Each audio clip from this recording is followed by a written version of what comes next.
Ayan, meron nga pala tayong aabangan dito dahil available na daw sa Luzon yung iba, yung ano, available na yung Rapid 150. Yan, abangan na lang natin dito. Marami kayong aabangan dito sa Rusi. Kaya lang naghahanap ako ng Mojo na repo, kaya lang wala dito. Papag-giveaway ko mga best.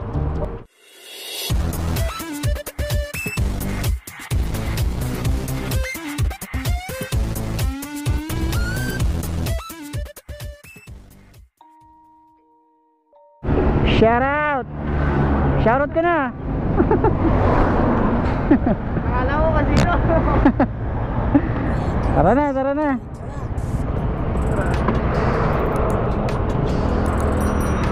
Yan, shout out kay Benedict!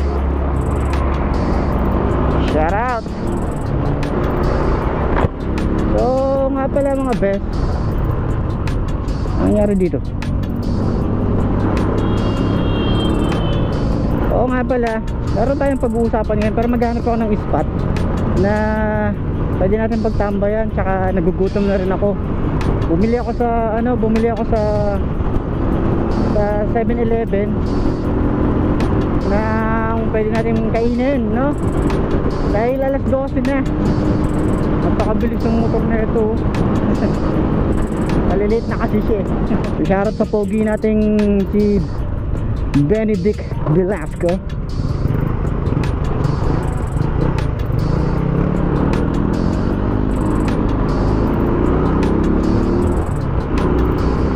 Woo! Napakabilis niya. Lugi tayo sa mga naka-scooter syempre. Hinahin na ng motor natin eh. Rusi! Ano ba ay Rusi? Gusto kong pag-usapan natin yung Rapid 150 na yan. So, hindi ako masyadong nanonood ng mga nagla-live or mga nagpa-vlog nito, no? Kaya wala akong masyadong alam sa motor na to, no? Yung sa specs, hindi ko alam kung meron na. Try natin i-research, no? Try natin i-research yan. Tapos share natin. Lalagay ko dyan sa description box yung Rapid 150. Shout out boy. Dala mo na, late ka na. Late na ako. Wala, sira oh.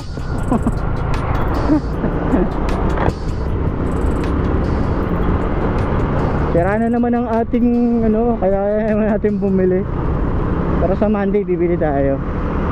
Pupunta tayo kay Labots number 1. So hanap muna ako ng spot. Balikan ko kayo mga best. Okay. Okay mga best, no? Dito tayo tatambay. Dito muna tayo tatambay mga best. Di ko nabilinag yung papunta rito. Pero yan, papuntang bypass ng Plaridel. Tapos yan, nakita natin dito. Pero tatambay muna tayo rito para kumain. Yeah, dito lang tayo. Kasi net, tapos maraming dumadaan dyan.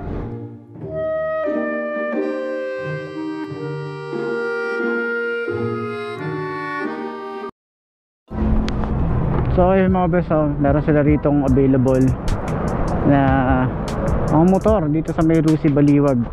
Ito na, madami ulit sila ritong binabanan nila yung mga macho, mga best. Ayan, dito puro macho, doon naman puro bantul.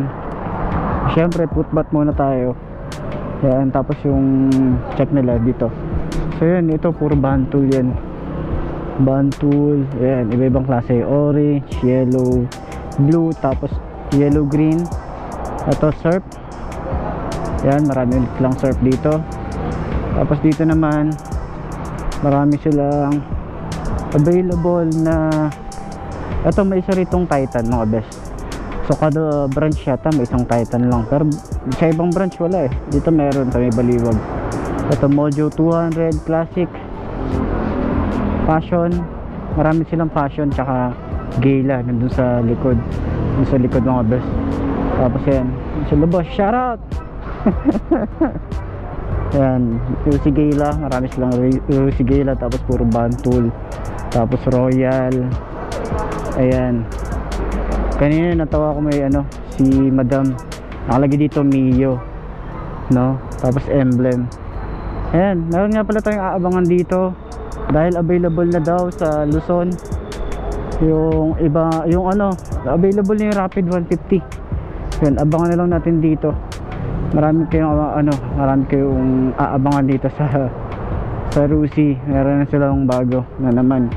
So puntahan natin yung ano rito, available dito mga best. Kung kukuha kayo ng bundle, yan. Kapag dun sa Rusi na pinuntahan nyo, wala masyadong repo, maghahanap sila ng repo. Tulad dito, maraming repo rito.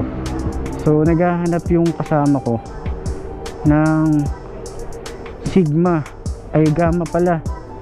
Ito, may Gamma dito, oh. Ito, may Gamma, no? Kaya lang naghahanap ako ng Mojo na repo, kaya lang wala dito. Ito, daming ano, Rusigela, oh. Wala dito, or depende naman sa inyo or dun sa kausap ko, no? Ayan, meron ditong Gamma, no? Tapos naghanap ako ng repo, ipapag-giveaway ko mga best. Yan, papag-giveaway ko sana para dun sa ano, 'di ba? Yung kasi buy one take one naman siya, sa akin na yung isang repo. Papamigay ko na lang, 'di ba? Para dun sa may mga gusto lang naman. Hindi ko naman sinasabing lahat kayo sumali, no? So, yun. Gusto ko lang naman sanang ano, pag-giveaway. Ako nang bahala dun sa babayaran, di ba? At least makabawi-bawi man lang ako sa inyo. Yun, doon sa kaibigan ko, bumili ka na, no? May available dun. Napakadaming fashion dun mga best.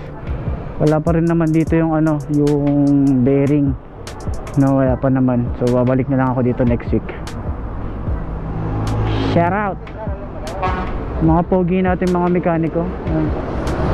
Shout out. Pero wala pa rin tatalo kay Neptune natin. Love na love natin yan. Pero yun, nakapili na ako ng gusto kong scooter mga best. So hihintayin natin si Drone 150. So nagre-range siya ng 113,000 mga best. Hindi na masama yun para dun sa special features niya, sa mga ano niya, mga specs niya, di ba? Okay na siya para sa akin, napakaganda. Hintayin ko yan, hintayin ko sa 2021 mga best. So hintayin natin yan. Nirelease na yan sa ibang bansa. Sa atin medyo delay lang talaga tayo. Malamang bago magkatapusan ng 2021 mai-release na yan ni SYM. So marami din silang i-release na ano, hindi ko alam kung Jet 14 125 yung i-release nila or Drone 150. So yun mga best, no, dito ko na rin tatapusin to. Medyo hawak ko lang siya yung camera natin. Dito nilalagay natin to, yan yung basura natin mga best. So iwasan natin kapag tatambay tayo sa isang lugar tulad nito, iwasan natin na magano tayo, magkalat mga best, kasi sa atin din yan babalik, lalo na diba pag may mga bagyo, pag may mga sakuna, diba, sa atin din yan ano, bumabalik, diba. So ayun, dito ko na rin tatapusin to mga best, para dun sa mga susunod pa na vlog sunod nito. Hindi ko pa alam kung saan ako makakapunta, pero bala kong pumunta ng Malolos mga best. Yun nga, so check na lang din natin yung mga bago pang darating na motor, diba? Check natin tong mga bagong lalabas. Pero yun, kung ano man yung motor na meron ka, kung ano man yung motor na gusto mo, sana respetuhin ng iba, sana respetuhin natin kung ano yung gusto natin. Yun, hindi naman natin hinihingi yung pambili natin ng motor, diba? So kung ano yung mga motor na meron ka, alagaan mo lang at tatagal. Lagi kong sinasabi yan mga best. So yun, dito ko na rin tatapusin to. Salamat sa suporta mga best, at salamat sa mga sumusubaybay araw-araw. I'm Mark D. Ciao. Maraming salamat sa inyo. Kita ulit tayo bukas. Bye-bye.